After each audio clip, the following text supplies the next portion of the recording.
The most horrifying experience of my life took place during Halloween Horror Nights at Universal Studios. I was 10 years old at the time.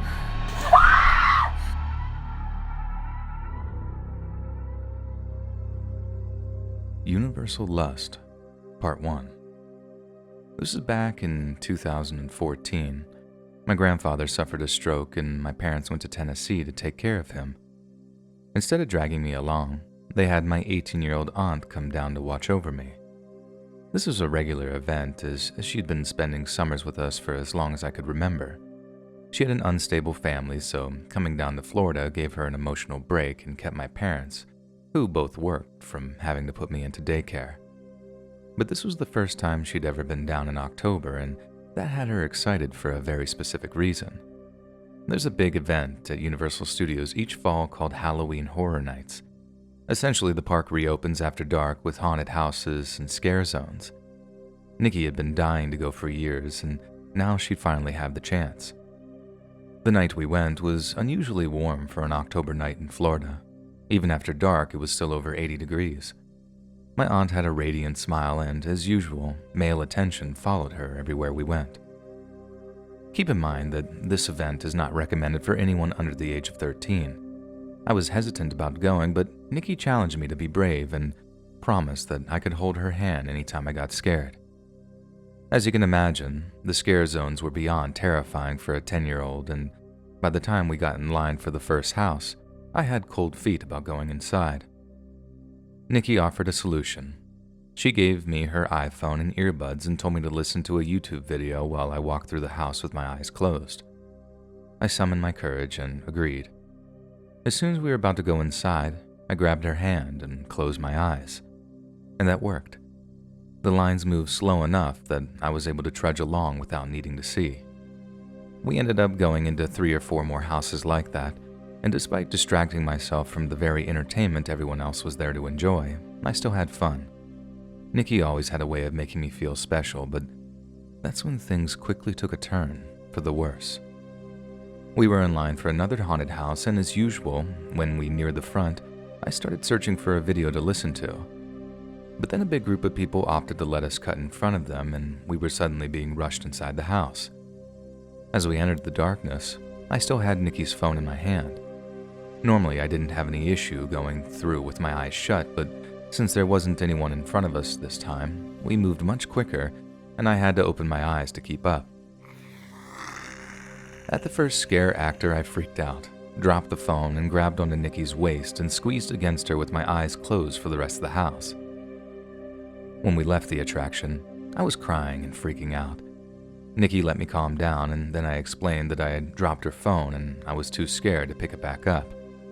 As I did, an average-looking guy in his 20s heard us and offered to help. We walked over to an employee and explained our situation.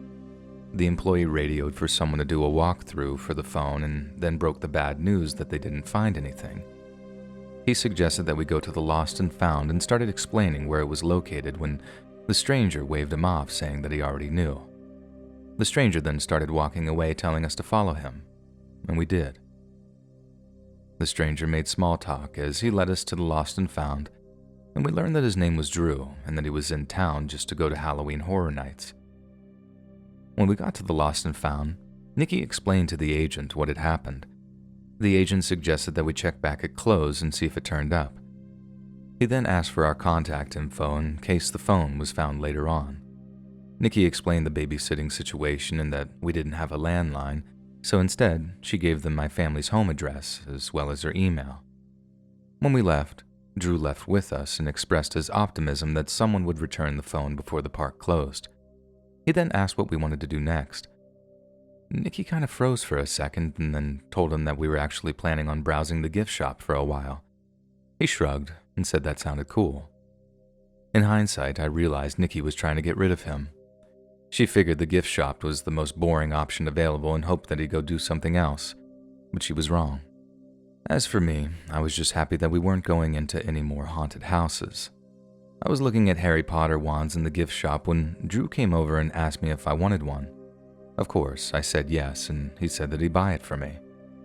While we waited in line, I told him that I didn't want to go into any more haunted houses, and he suggested that we just go on rides instead. I thought that sounded like a great plan, and we told Nikki, who reluctantly agreed. We went on Minions Mayhem, and then we headed over to the Simpsons ride.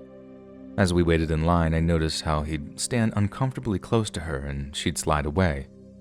One time the line moved and she didn't immediately notice, and he put his hands on her waist and nudged her ahead. He left them on her hips until she turned sideways and sat up on the rail.